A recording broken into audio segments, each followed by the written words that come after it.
주일입니다. 첫 번째 날입니다. 오늘 이렇게 예수 선길교회 찾아오신 모든 분들 환영하고 하나님께 영광의 예배 드리기 위해서 여러분 마음의 준비를 잘 하시고 이 자리에 오신 줄 압니다. 이제 마음을 모아서 기도하심으로 5월 1일 밴쿠버 예수 선길교회 예배를 시작하겠습니다. 우리의 도움은 천지를 지으신 여호와의 이름에 있도다. 아멘.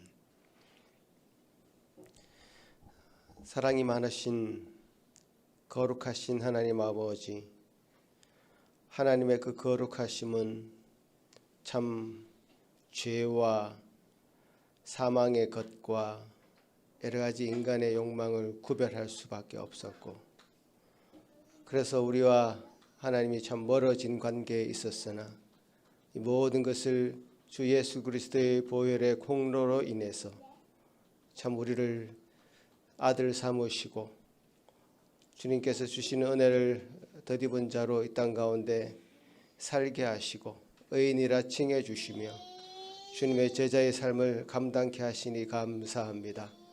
아버지 하나님 은혜를 따라서 이렇게 그 주신 사랑을 덧입어서 주님 앞에 예배하며 우리의 사랑을 표현하고자 하오니 주님 은혜 더하여 주셔서 이 모든 예배의 순간순간에 주님의 은혜와 주님의 사랑과 주님의 놀라운 능력이 우리 마음 가운데 나타나게 하시고 또 그 은혜를 인하여 주님 앞에 온전히 예배드리는 이 시간 되도록 도우시옵소서. 흩어져 있는 주의 백성들을 기억하여 주시고 그들의 몸에 있는 모든 아픈 상처와 마음의 여러 가지 고통들, 짐들 다 회복하고 내려놓으며 주님 앞에 온전히 올려드리는 이 시간 되도록 도우시고 동일한 은혜로 그들에게 채워 주옵소서. 감사하고 예수님 이름으로 기도하옵나이다. 아멘. 다 같이 일어나서 찬송 드리겠습니다.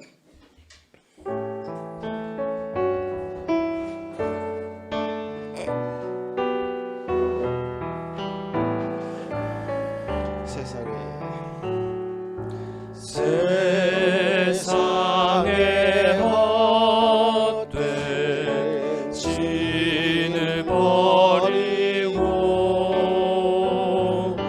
하나님 이름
음성으로 섬기는 하나님만을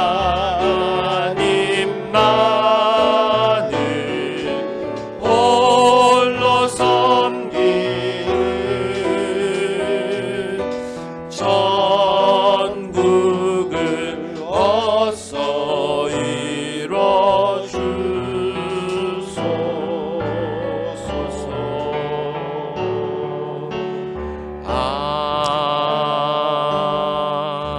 아멘. 앉으셔서 다 같이 계속 하나님 찬양하시겠습니다.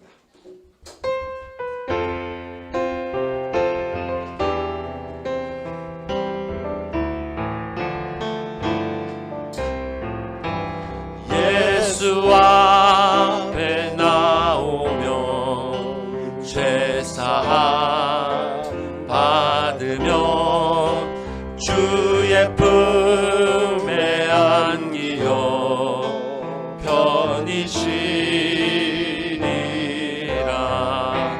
우리 주만 믿으며 모두 구원 얻으며 영생 복락 면류관 확실히 받겠네.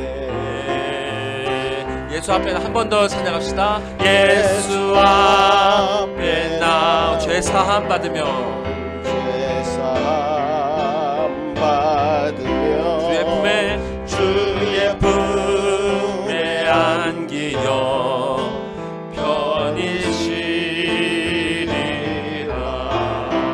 우리 주만 믿으며 모두 구원 얻으며 영생 복락 면류관 확실히 받겠네. 예수 앞에 나와서 은총을 받으며 마음의 기쁨 넘치어 예수 앞에 나와서 은총을 받으며 예수 앞에 나와서 은총을 받으며 마음의 기쁨 넘치어 감사하리라. 우리 주만 믿으며 모두 구원 얻으며 영생 복락 면류관 확실히 우리 주만 믿으며 우리 주만 믿으며 모두 구원 얻으며 영생 복락 면류관 확실히 받겠네.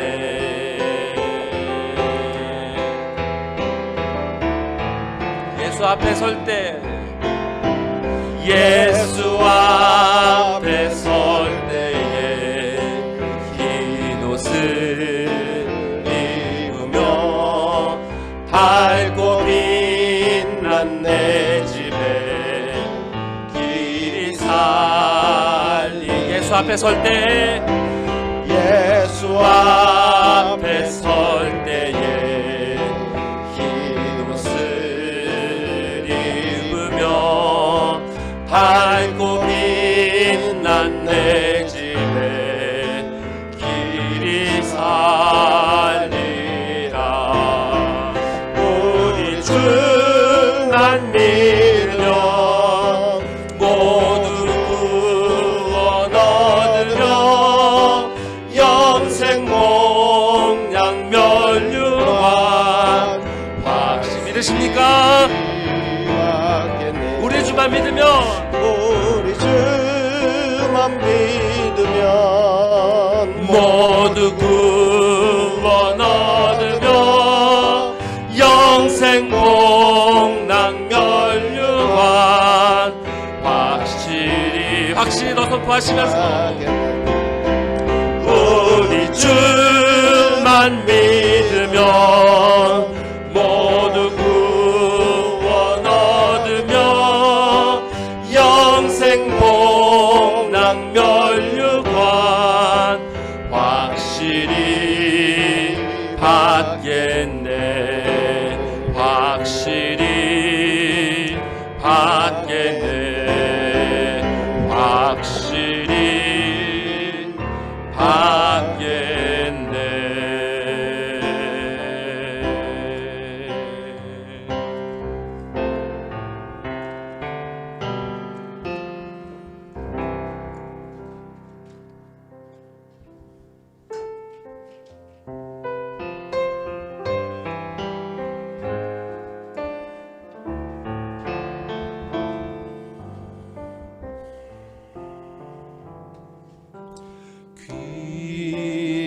귀하신 주여 날 붙드사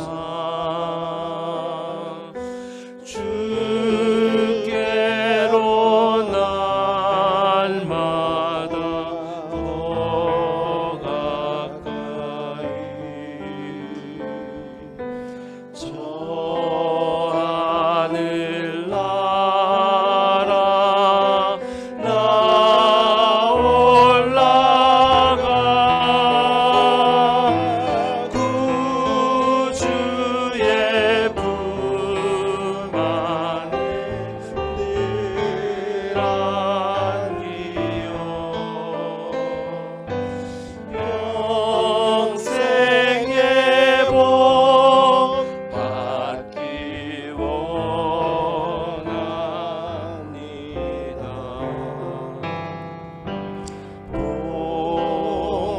보날 물건 나 없어도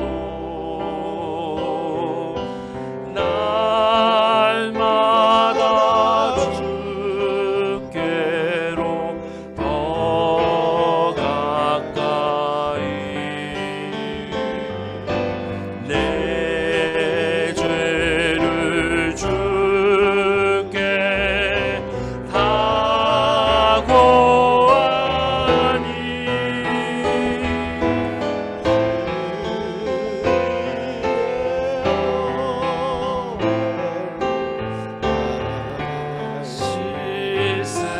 시스사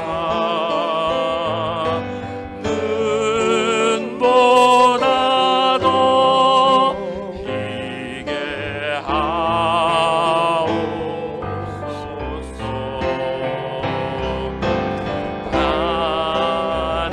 반악한 마귀 날 꿰어도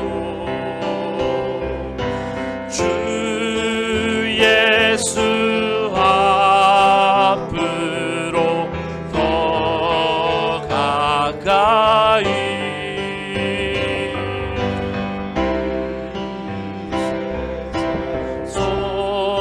속한 그 허영시 또 주한 생각을 다 버리니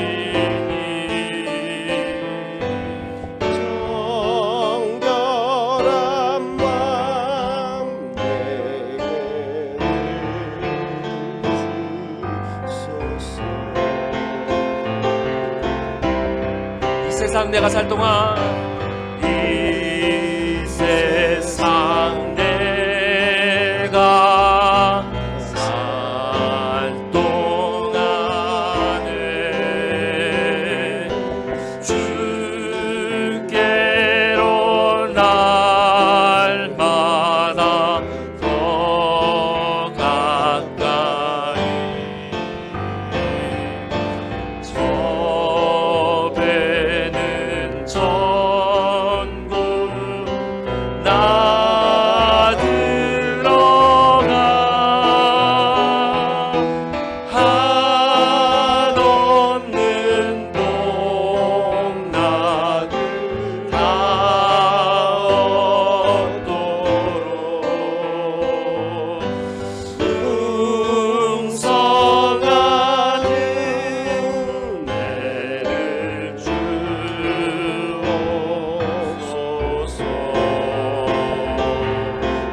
천국 나 들어가. 섬에는 천국 나 들어가. 한없는 복락을 다 얻도록 풍성한 은혜를 주옵소서.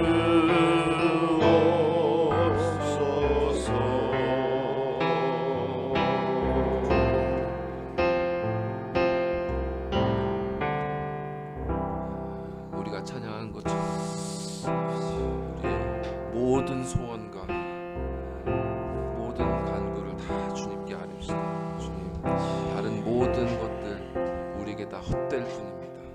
오직 주님만이 우리에게 참된 의미가 되시오니 주님, 당신 나라에 갈 때까지 부디 우리의 영혼을 붙잡아 주시옵소서. 예배를 통하여 이 진리가 우리의 영혼 가운데 더욱더 선명하게 새겨지게 하여 주시옵소서.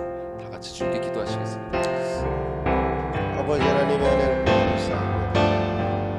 주님이 우리 심령 가운데 찾아오시고 우리가 주님 앞에 매일 수밖에 없는 존재가 되었습니다. 아버지 하나님, 주의 안에 있는 것이 참 자유이며 주의 안에 있는 것이 우리에게 참 기쁨이요 감사한 것을 알게 하여 주시고 주의 주님 우리에게 주신 은혜가 아버지 하나님 우리 안에 끊이지 않도록 날마다 가슴 쓰는 물처럼 주의 어제들에게 힘을 공급하여 주시옵소서. 아버지 하나님 우리가 무엇으로 목말라하고 있습니까? 무엇으로 갈증을 느끼고 있습니까? 무엇으로 허기를 느끼고 있습니까? 무엇으로 우리가 배부르게 할 수 있겠습니까? 주의 말씀을 인하여 우리가 참으로 미미한 말씀을 드려 주님 앞에 온전히 우리 것을 주님 앞에 드리는 나의 순간을 주시옵소서.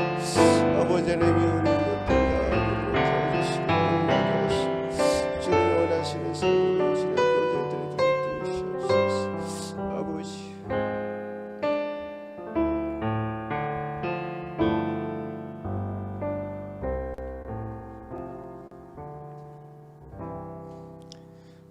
하늘에 계신 우리 아버지여, 이름이 거룩히 여김을 받으시오며 나라가 임하옵시며 뜻이 하늘에서 이루어진 것 같이 땅에서도 이루어지이다.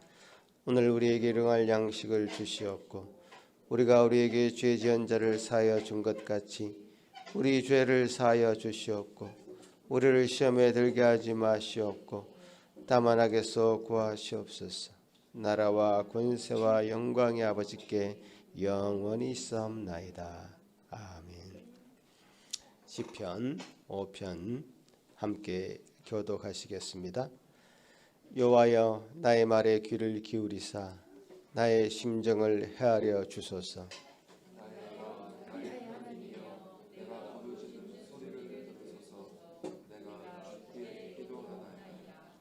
여호와여, 아침에 주께서 나의 소리를 들으시리니 아침에 내가 주께 기도하고 바라리이다.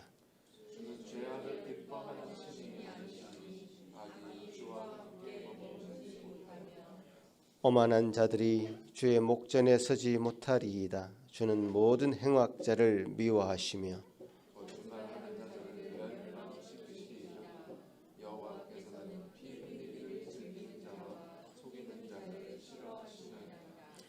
오직 나는 주의 풍성한 사랑을 힘입어 주의 집에 들어가 주를 경외함으로 성전을 향하여 예배하리이다.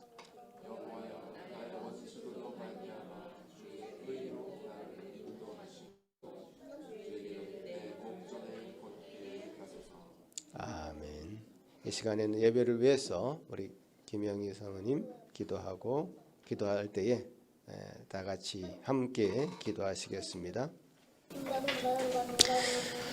기도하시겠습니다. 찬송을 받으신 주 여호와 하나님, 긴 코로나의 겨울이 지나고 새로운 도전과 소망의 시간을 주시니 감사합니다. 모든 인생이 죽었더라로 끝날 저희에게 영원한 삶, 하나님과 동행하는 삶을 선물로 주셨고, 죄의 지배로 죄의 다스림으로 살던 저희에게 계명과 율법을 주셔서 감사합니다. 인간답게 창조주 하나님의 피조물답게 살도록 십계명을 친히 돌판에 써주신 하나님, 부디 주의 모든 계명에 주의하여 사람 앞에서 하나님 앞에서 부끄럽지 않게 살게 하시며 주의 말씀이 나의 즐거움이요 나의 충고자 되기를 원합니다. 전능하신 하나님, 전쟁의 소문이 계속되는 가운데 있습니다. 국가 간의 욕심과 미움을 버리고 하나님의 정의와 평화가 속히 임하도록 긍휼을 베풀어 주시옵소서. 아멘. 위드 코로나의 새로운 환경을 성령 하나님의 인도하심을 받아 창의적으로 슬기롭게 잘 헤쳐가게 하시며 오직 한 분 하나님을 의지할 자이심을 날마다 고백하게 하옵소서. 아멘. 산길교회 공동체 속에 한결같은 은혜를 날마다 허락하셔서 고단하고 피곤한 일상에서 산 소망과 지혜와 담대함으로 살기를 원합니다. 학년을 마무리하고 있는 학업 중의 자녀들을 강건하게 하시고 새 생명을 잉태한 가정의 건강과 안전도 지키시며 모든 일터와 삶 가운데 주의 선하심과 인자하심을 사모합니다. 오늘 예배가 주의 얼굴을 배우는 기쁨과 감사, 소망과 결단의 한 시간이 되기를 소원합니다. 아멘. 사망 권세를 이기시고 부활하셔서 우리의 살 길이 되시는 다시 오실 예수 그리스도의 이름으로 감사하며 기도드립니다. 아멘.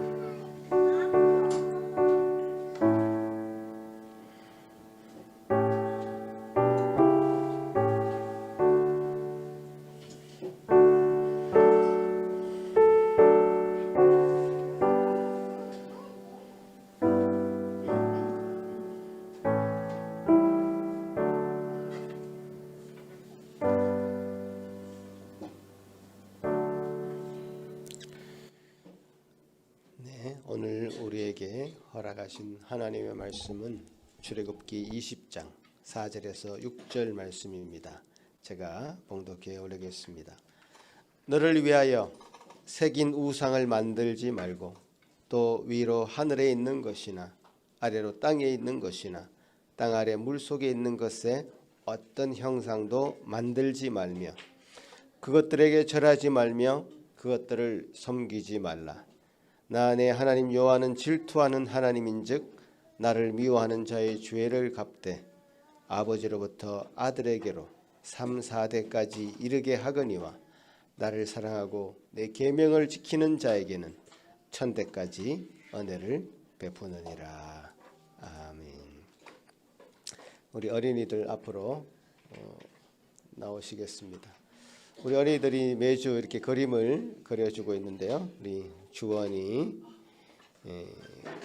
그림, 또 주아 그림, 루담이 그림. 여러분 아마 이번에 배우는 것이 고린도전서 말씀을 배우고 있는 것 같습니다. 우리 아이들이 뒤로 돌아서 뒤로 돌아. 고린도전서 말씀 한번 외우도록 하겠습니다. 주원이가 먼저 혼자 외우겠습니다. 와, 예.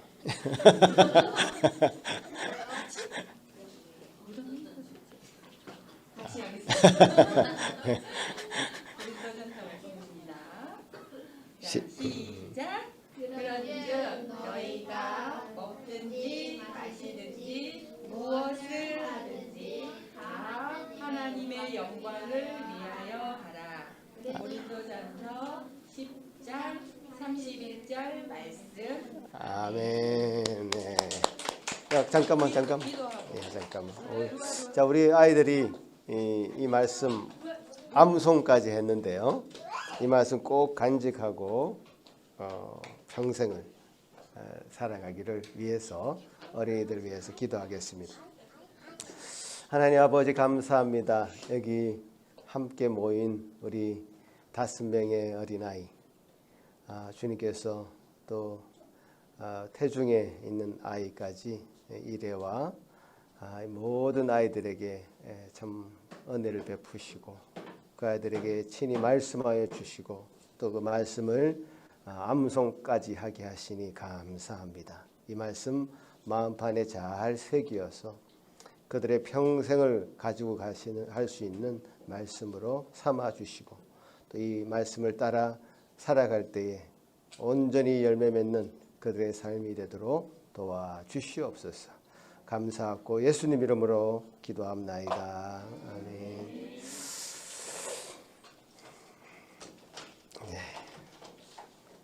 네, 감사합니다.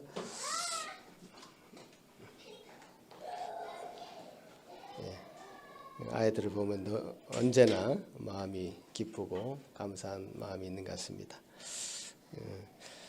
우리 태중에 있는 아이가 또 잘 자랄 수 있도록 여러분 늘 기도해 주시기 바랍니다.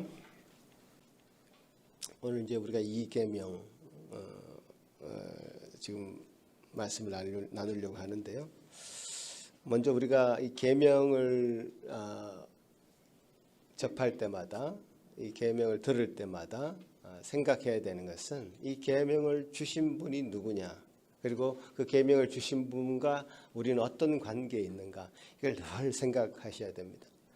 이 계명만 따로 딱 떼어놓고 생각하면 굉장히 관계성이 없어짐으로 해서 이 계명은 홀로 어떤 교훈처럼, 어떤 세상의 교훈처럼 이렇게 되어버립니다. 그러면 이 계명의 힘이 없어지죠. 계명을 어떤 분이 내게 주셨는가? 어떤 분이 내게 주셨는가? 그 오늘 말씀 출애굽기 20장 말씀 초반에 그 계명을 주신 분이 누구냐라는 것을 분명히 밝히고 있죠. 나는 너를 애굽 땅 종되었던 집에서 인도하여 낸 내 하나님이다. 이렇게 이 계명을 주신 분의 아이덴티티를 분명히 말씀하십니다. 어떤 분이 이 계명을 주셨는가? 이스라엘을 애굽의 노예에서 구속해내신, 인도해내신, 종되었던 그 신분에서 해방시켜 주신, 한마디로 말하자면 이스라엘 백성을 구원해 주신, 살려주신, 생명을 주신 그분이 이 계명을 주고 있다라는 말씀이죠. 그러니까 우리에게 이 계명을 주신 분, 이 계명, 우리 10계명까지 우리가 배울 텐데 첫 계명도 그렇고 둘째 계명도 그렇고 이 계명을 주신 분은 우리를 구원하신 분, 우리를 가장 잘 아시고 우리를 가장 사랑하시고 우리를 위해서 모든 것을 내어 주실 준비가 되어 있는 그분이 이 계명을 우리에게 주시고 있다. 그래서 우리 이 계명을 따른다고 했을 때 이걸 이 하나님과 이 관계 속에서 이 계명을 따라야 돼요. 그러니까 우리 하나님이 우리를 정말 이렇게 사랑하심으로 이 계명을 주셨다면 우리도 이 계명을 따를 때에는 하나님을 정말 사랑하는 마음으로, 내가 하나님을 사랑하는 관계 속에서 우리 마음을 다하고 목숨을 다하고 힘을 다하여 뜻을 다하여 주어 하나님을 사랑하는 마음으로 이 계명을 따른다. 이제 이 관계가 성립이 되지 않으면, 이게 전제가 되지 않으면 이 계명 굉장히 세상적인 교훈처럼 되어버립니다. 그러니까 우리가 10계명을 전체적으로 얘기할 때 1계명부터 4계명까지 하나님에 대한 사랑, 5계명부터 10계명까지를 우리 이웃에 대한 사랑, 이렇게 구분을 하거든요, 보통. 그러니까 사랑이 핵심적인 키워드라는 거예요, 계명이. 사랑하기 때문에 우리가 어떤 사랑하기 때문에 그분의 말씀을 따르는 것이고 순종하게 되는 것이죠. 그러니까 10계명을 내가 지키고 싶지 않다라는 것은 어떤 그 계명 자체의 문제라기보다는 그 계명을 주신 분과의 관계, 이 사랑의 관계 속에서 이게 정립되어 있는가, 이걸 점검해 봐야 된다. 하나님 나를 사랑해 주셔서 이스라엘 백성들을 애굽 땅에서 구원해 주신 그 놀라운 구원의 은혜, 생명을 주신 그 분이 나에게 주신 사랑의 메시지, 사랑의 편지, 그 관계 속에서 이 계명을 보지 않으면 우리가 이 계명을 정말 1%도 이해할 수 없습니다. 뭐 이걸 어떤 딱딱한 교훈이나 심지어 이 계명을 안 지키면 혼나? 응? 좀 겁박하는 듯한 그런 느낌으로 이 계명을 받으면요, 이게 그렇게 받을 수도 있겠죠. 여러분이 어릴 때 엄한 뭐 부모님이 뭐 여러분에게 뭔가를 시켰을 때 안 하면 혼나? 라는 느낌으로 어떤 것을 지켰을 수는 있어요. 부모님의 말씀을. 근데 그렇게 지킨 부모님의 말씀은 굉장히 상처로 남습니다. 부모님이 나를 사랑하시는 관계 속에서 뭔가 부모와 자녀의 관계가 성립이 되어 있지 않는 관계 속에서 뭔가 의무적으로 뭔가를 지켰다라는 것은 그 행위 자체가 굉장히 외식적이 되는 거죠. 이게 내가 마음을 다해서 지키지 않았어. 그럼 이제 내가 그렇게 잘 지켰으니까 뭔가 내가 자랑이 거기 들어가게 되고요. 그러면 그 자랑은 반드시 다른 사람에게 어떤 칼이 됩니다. 그게 너도 이렇게 지켜야 돼. 그 자녀들에게 또 그렇게 되고 이웃들에게 친구들에게 어떤 관계 속에서 어떤 사랑으로 품어 나오는 것이 아니라 어떤 의무 그리고 어떤 겁박 이런 것으로 칼이 되어서 다른 사람에게 율법이 이 계명이 전달되는 거예요. 그래서 우리를 향한 관심 그리고 우리를 향한 그 열심 이 계명에 이제 드러난 것이고요. 이 계명을 우리가 받을 때도 하나님께서 우리를 사랑하시는 그 관계 속에서 우리를 주신 거라면 과연 왜 이 말씀을 우리에게 그렇게 사랑으로 포장해서 주셨는가? 그리고 우리가 그 사랑을 어떻게 또 우리가 주님 말씀을 따르면서 그 사랑을 우리가 또 표현할 수 있을까? 이런 것으로 이 계명을 잘 보시길 바랍니다. 오늘 두 번째 계명, 사실 이게 몇 번을 걸쳐서 해야 될 말씀인데 제가 너무 길어지는 것 같아서 한 번에 말씀드리니까 잘 들으셔야 돼요. 내용이 많습니다. 근데 총 3가지로 요약할 수 있겠습니다. 3가지로. 뭐 쉽게 말하자면 우상을 만들지 말라는 말씀 아닙니까? 그죠? 우상을 만들지 말라는 말씀인데 3가지로 첫 번째 포인트는 너를 위하여 우상을 만들지 말라. 이렇게 말씀하시죠. 자, 우상이라는 건 뭐냐? 우상이라는 건 뭐냐 하면 우상이라고 만들어진 것은 100% 자기를 위한 것이다. 자기를 위한 것이 우상이다. 우상 그 자체가 주인공이 아니라 자기가 주인공이 되는 거예요. 그러니까 여기서 계명을 주실 때 너를 위하여 이게 포인트가 있는 거예요. 너를 위하여. 너를 위하여 너 자신을 위하여 그것을 만들지 말라. 이렇게 말씀하시잖아요. 이 비슷한 말씀이 출애굽기 32장에 또 나오는데요. 자, 여러분 나중에 이제 보게 될 것입니다만은 이스라엘 백성들이 모세가 이제 산에서 늦게 내려오니까 돌판을 받느라고 늦게 내려오니까 이스라엘 백성들이 뭐 데모 같은 걸 합니다. 우리를 애굽에서 인도해낸 그 신을 만들어내라. 그래가지고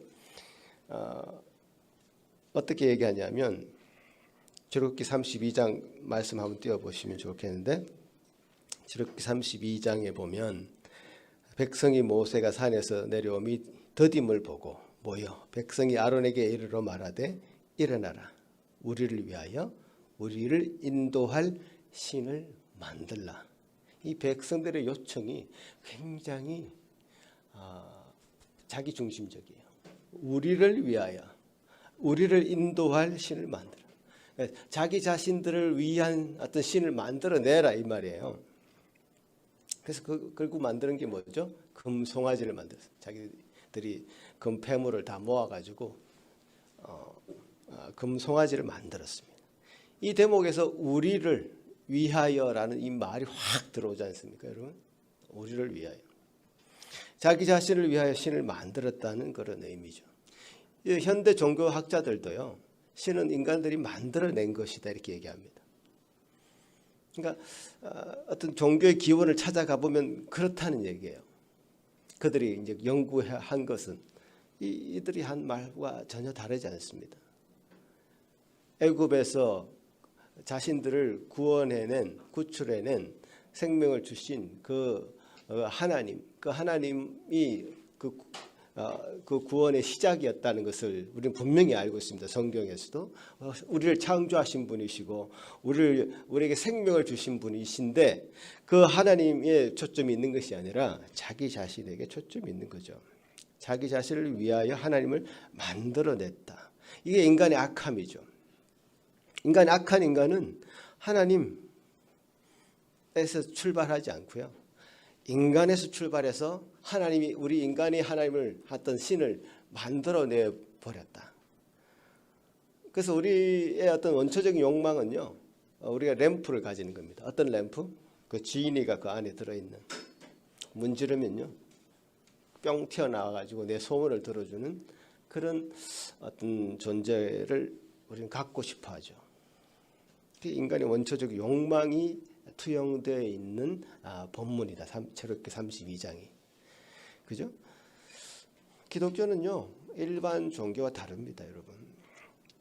저는 종교가 아니다. 종교가 아니고 우리의 어떤 삶이다. 우리의 어떤 생명이다. 그렇게 저는 믿습니다. 우리가 하나님의 영광을 위해서 이 땅에 사는 것인지, 아니면 하나님이 우리를 위해서 존재하는 것인지 우리가 구별할 수 있어야 돼요. 그러니까 하나님이 아닌 우상을 섬기는 것에는 반드시 자기 자신의 중심성, 자기 신념, 자기 확신, 어떤 자기 자랑이 거기 들어가 있는 거예요. 자기 자신을 빼버리면 우상이라는 건 존재하지 않습니다. 왜냐? 자기를 위해서 만든 것이기 때문에. 하나님은 우리에게 가장 이것을 경계하고 주의를 주고 있는 대목이죠. 여러분 한 사람의 모습을 여러분 기억해 보시면 좋겠는데, 사울 왕의 모습을 한번 기억해 봅시다. 사울 왕은 하나님의 기름 부음을 받은 왕이었습니다. 처음에는. 그러나 이 사람이 점점 자기 교만과 자랑으로 그 마음이 채워집니다.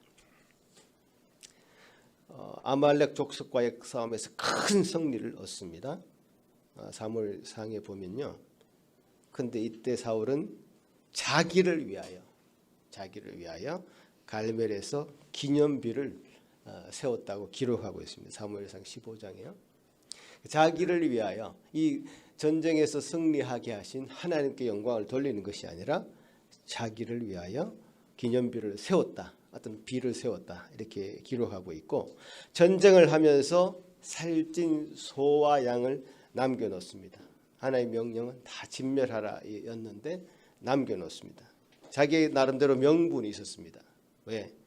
가장 살찐 것을 잡아서 하나님 앞에 제사 드리려고 했다라는 것이죠. 그래서 하찮은 것들은 다 진멸하고 통통하게 살찐 것들 하나님 앞에 바치려고 했다라는 것이죠. 이때 사무엘 선지자 역할이 이때 필요한 거죠.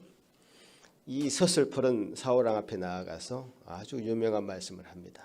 순종이 제사보다 낫고 듣는 것이 숫양의 기름보다 나으니 이는 말씀 한번 띄워주시면 좋겠는데, 이는 거역하는 것은 점치는 죄와 같고 완고한 것은 사신 우상에게 절하는 죄와 같음이라.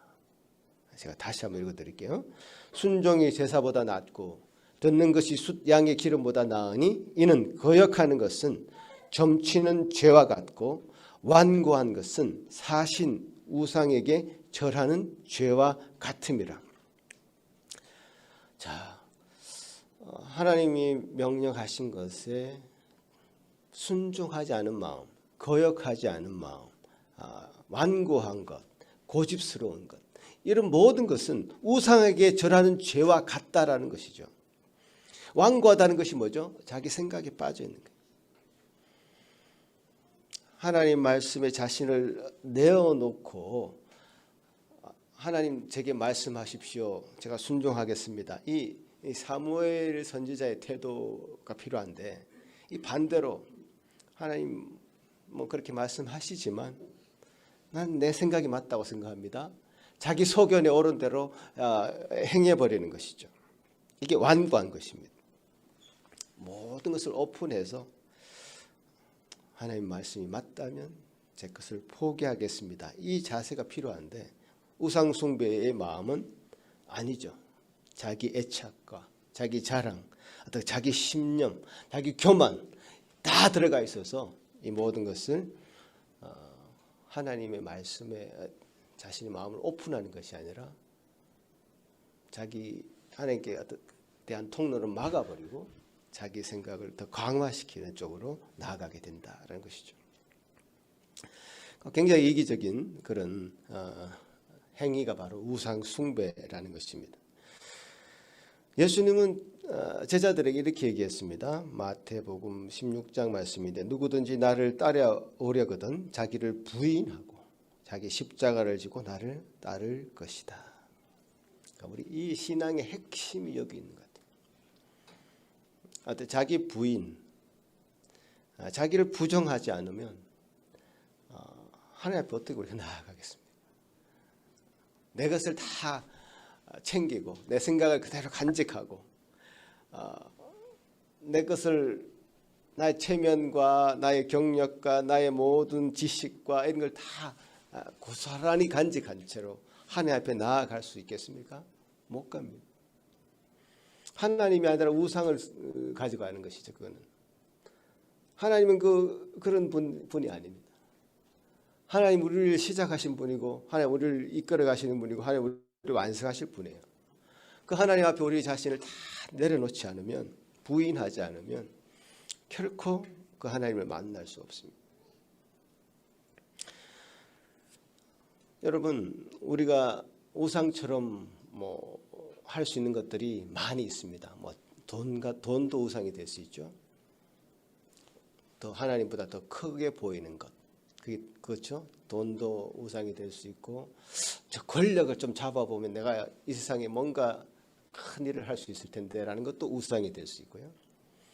또 자기 자녀들이 우상이 될 수도 있고요.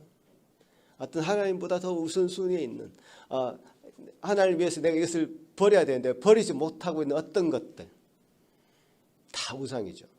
근데 그 우상 중에 가장 큰 우상은 자기 자신이에요.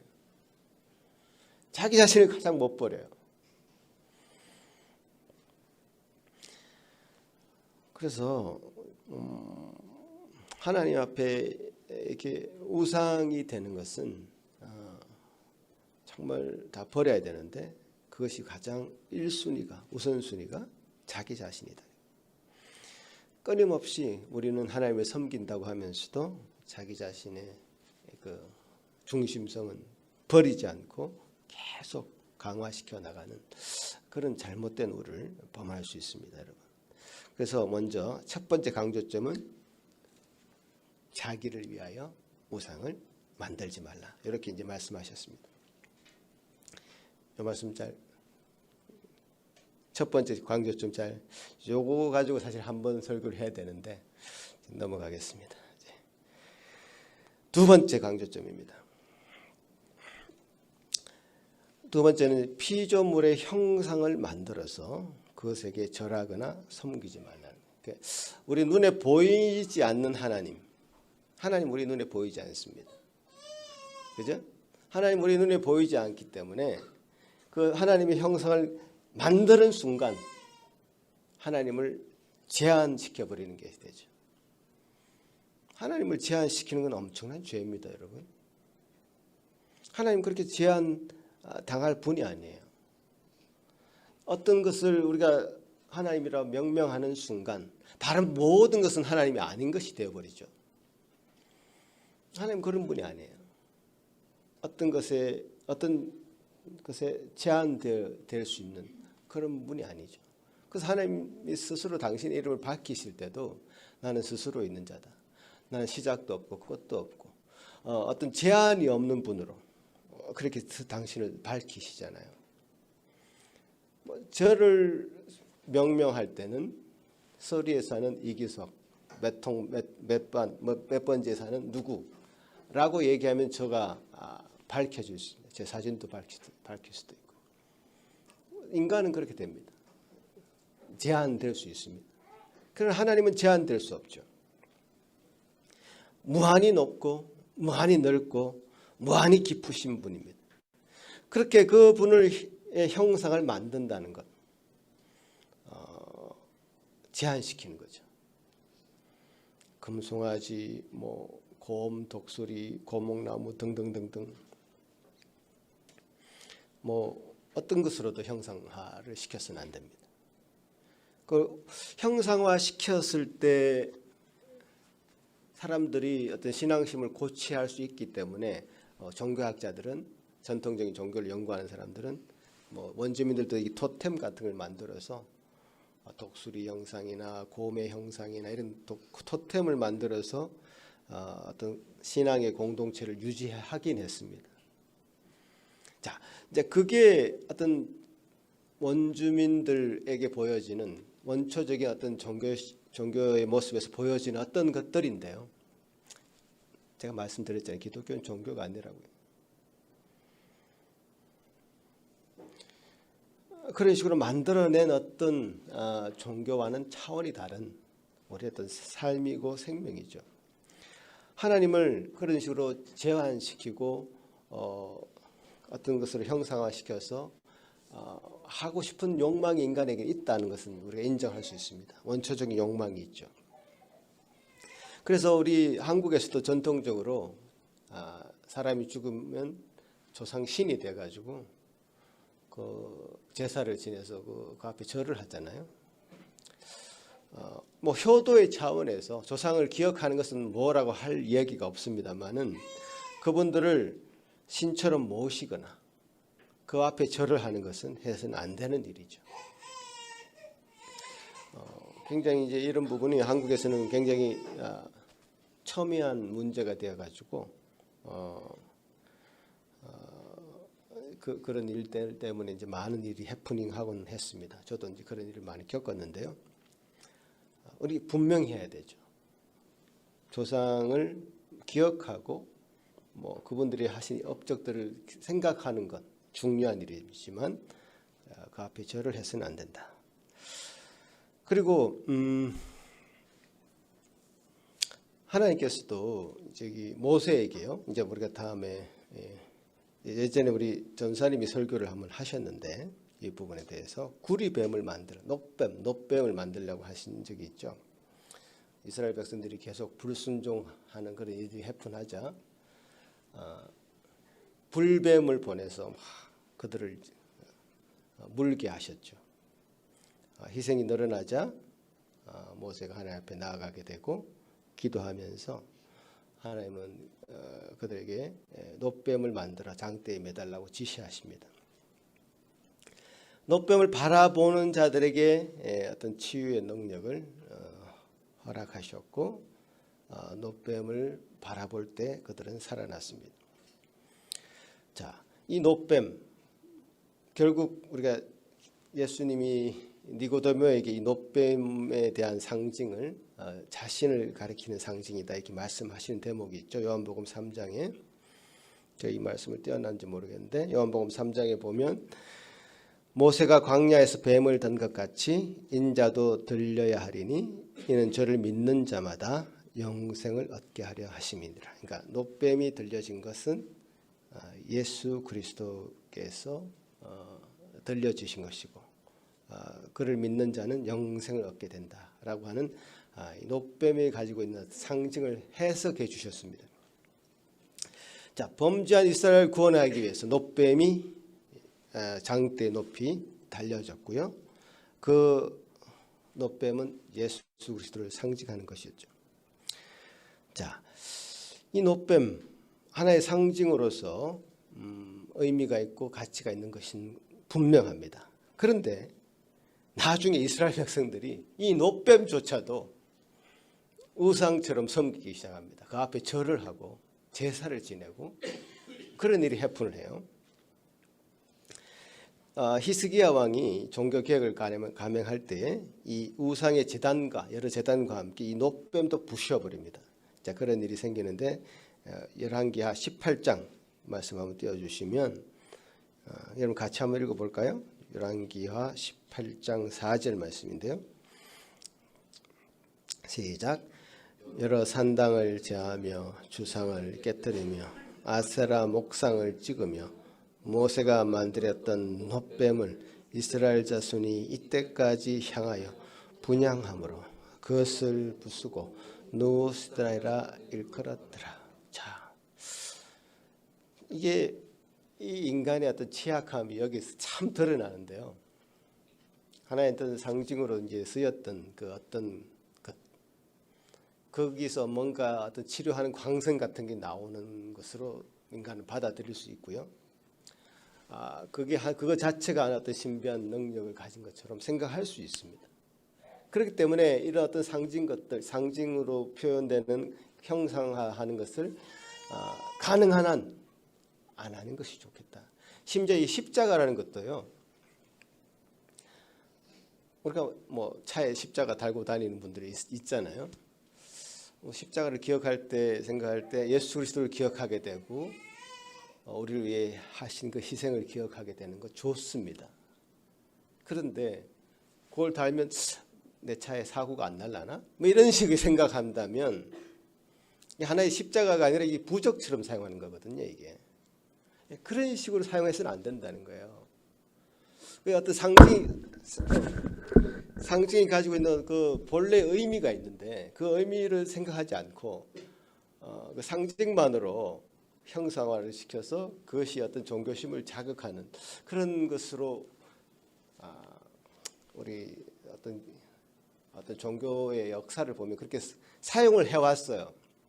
그래서 웬만하면 그것을 사용하지 말자라는 것이 종교 개혁입니다, 사실은.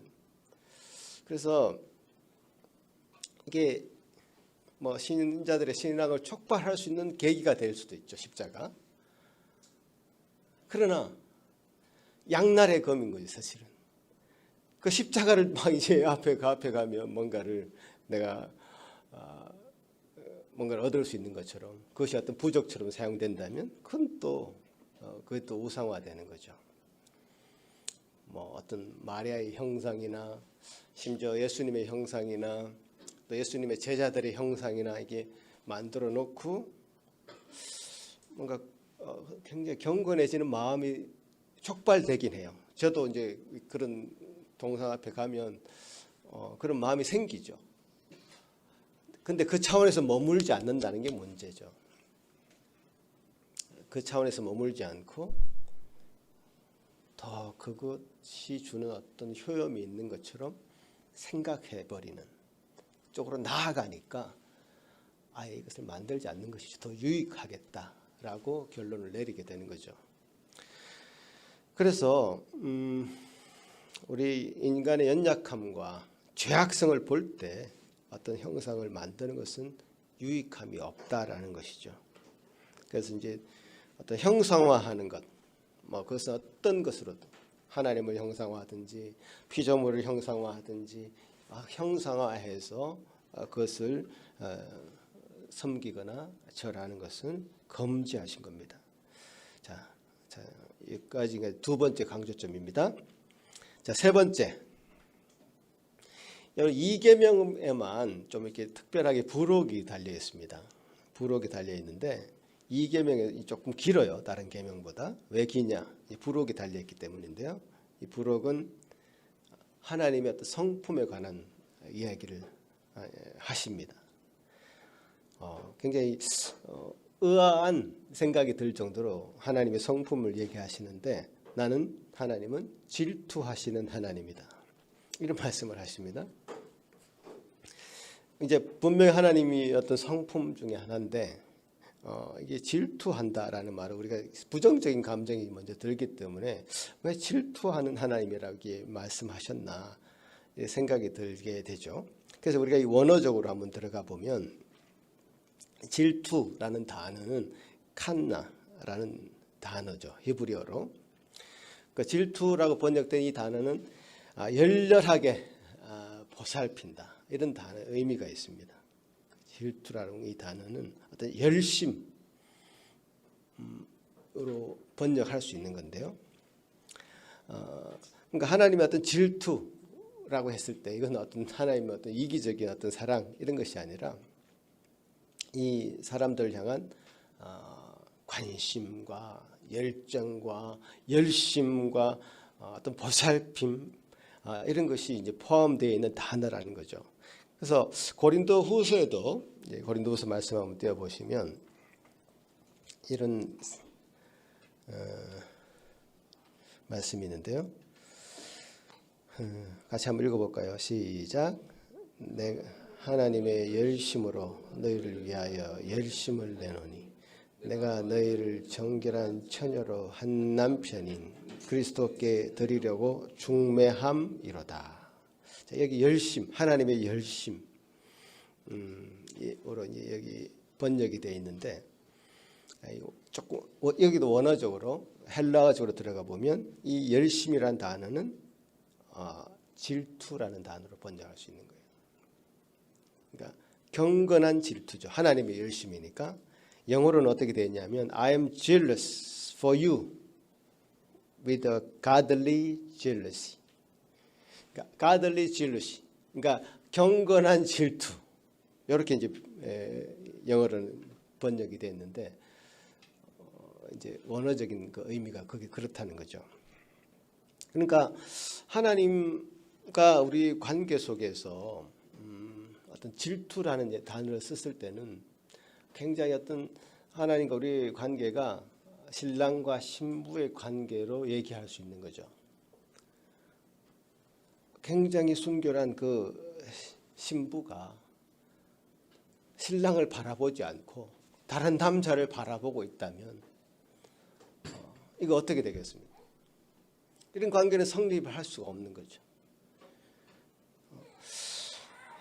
이런 것을 바라보고 견딜 수 있는 사람은 없을 것입니다. 견딜 수 있는 신랑은 없을 것입니다. 나는 너만 바라볼 테니 너도 나만 바라봐. 어떤 사랑 관계 속에서 속박이라고 얘기해서는 안 되고요. 정당한 관계 속에서 일어날 수 있는 그런 관계성을 우리가 얘기하는 거죠.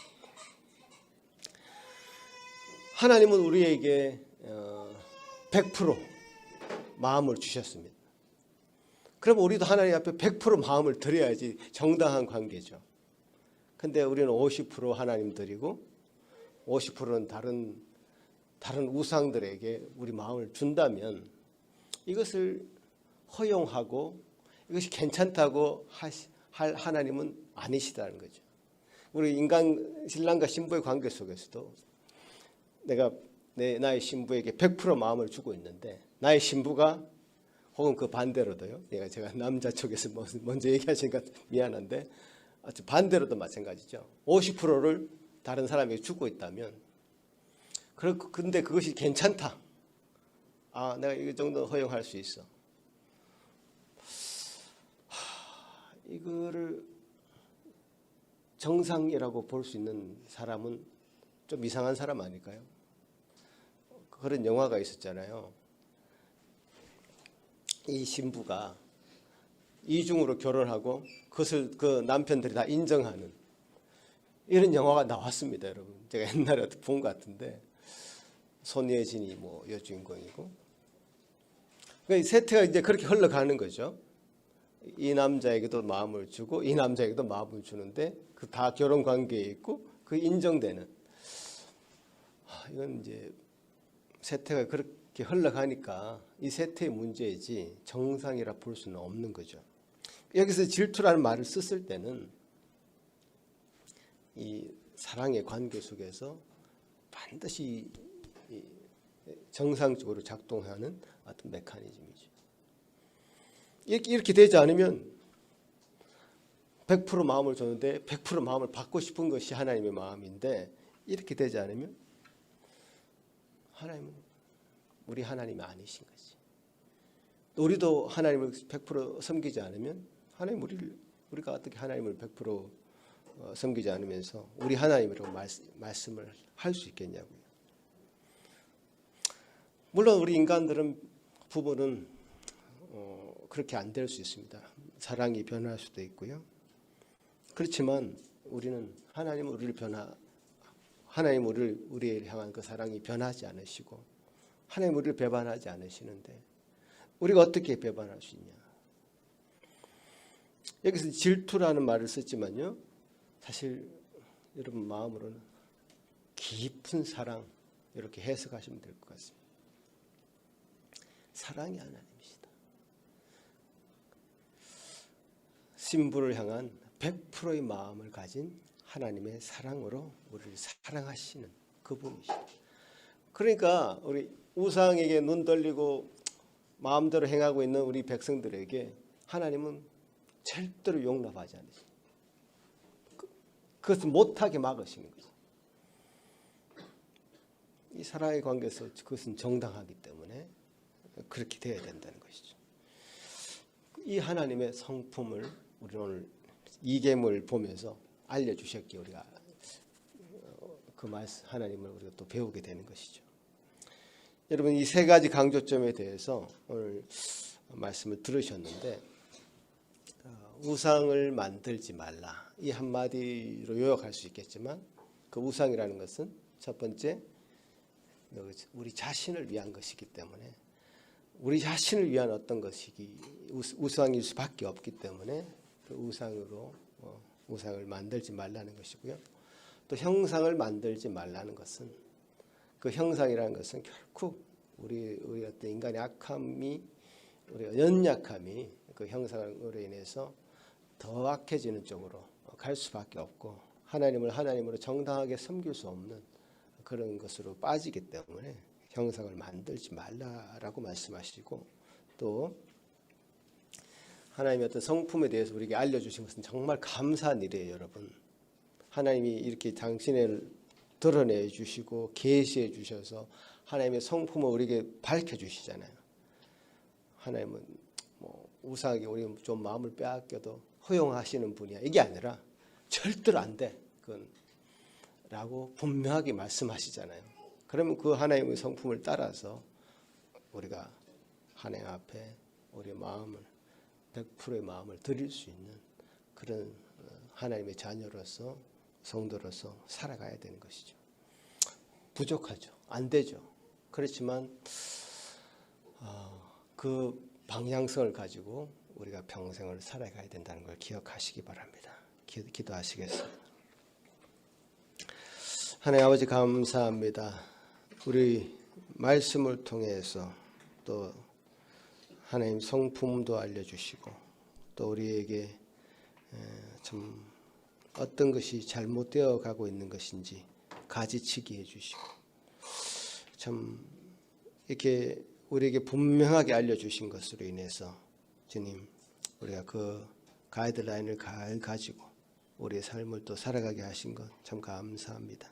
이것이 없었다면 우리가 어떻게 하나님을 더 분명하게 알 수 있겠으며 하나님이 원하시는 것이 무엇인지 어떻게 우리가 알 수 있었겠습니까? 주님 말씀해 주시니 감사하고 또 그 말씀의 그 참 자유함을 가지고 감사함을 가지고 순종할 수 있는 저희들 되게 하여 주옵소서.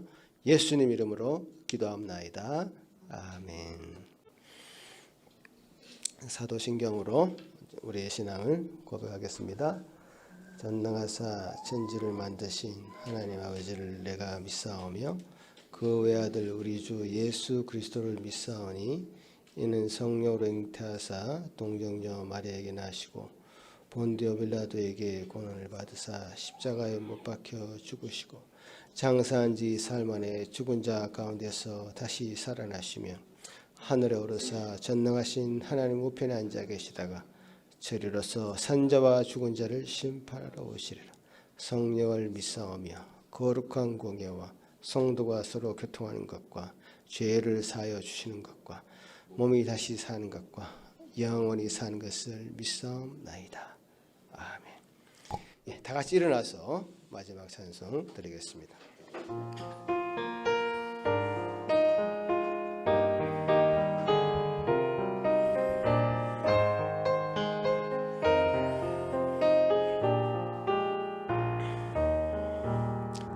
홀로 한 분 하나님께 전하 만민 경배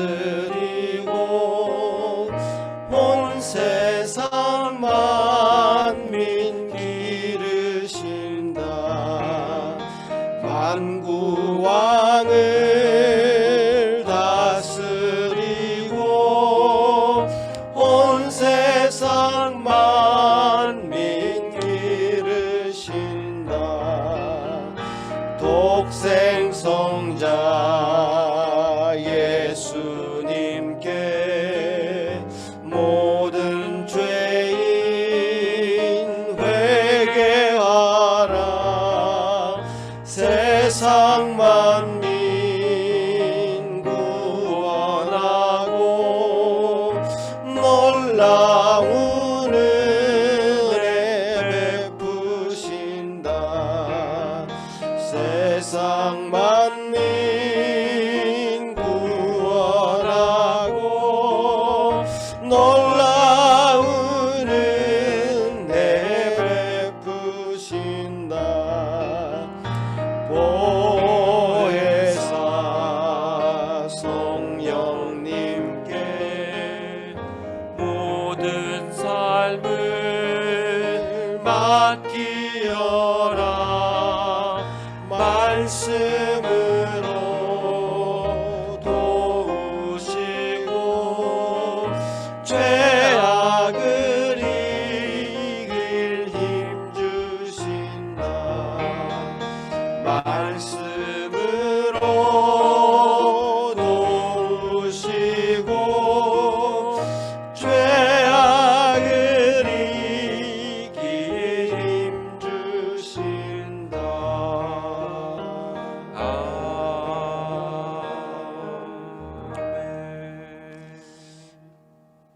아버지 하나님 감사합니다.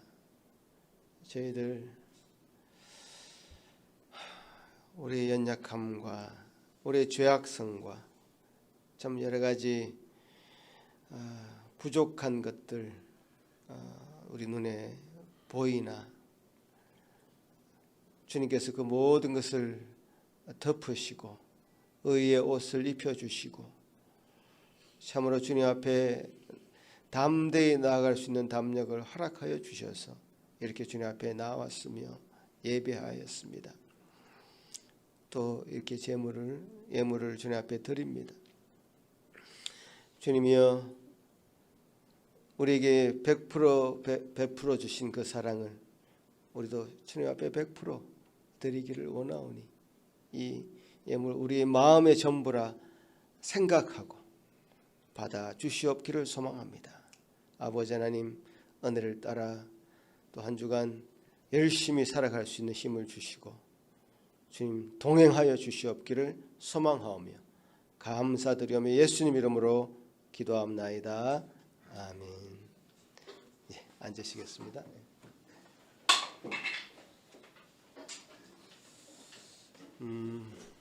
여러분 이제 1계명, 2계명, 이제 10계명까지 제가 차근차근 말씀을 나눌 텐데요.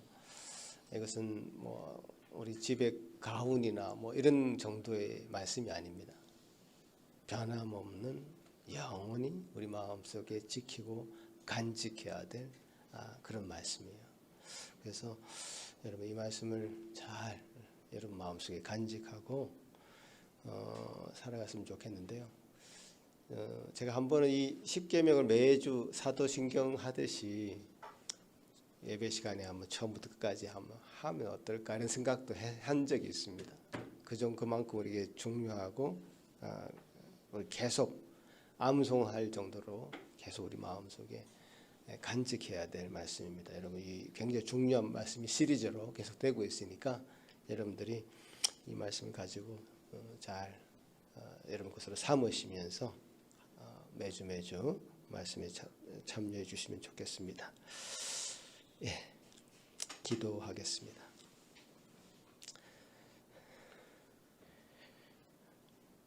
이제는 우리 주 예수 그리스도의 크신 은혜와 하나님 아버지의 극진하신 사랑하심과 성령 하나님의 위로하심과 교통하심이 이제 우리에게 계명을 주셔서 갈 바를 몰라 헤매는 우리 마음에 밝은 빛이 되어주시고 길이 되어주신 그 은혜를 기억하며 이 말씀을 부여잡고 날마다 살아가기를 소망하는 여기 머리 숙인 모든 심령들 위해 또 좀 아파하고 외로워하고 고통스러워하며 여러 가지 회복을 간절히 기다리는 성도들 그 마음 가운데 지금부터 영원토록 함께 있을지어다.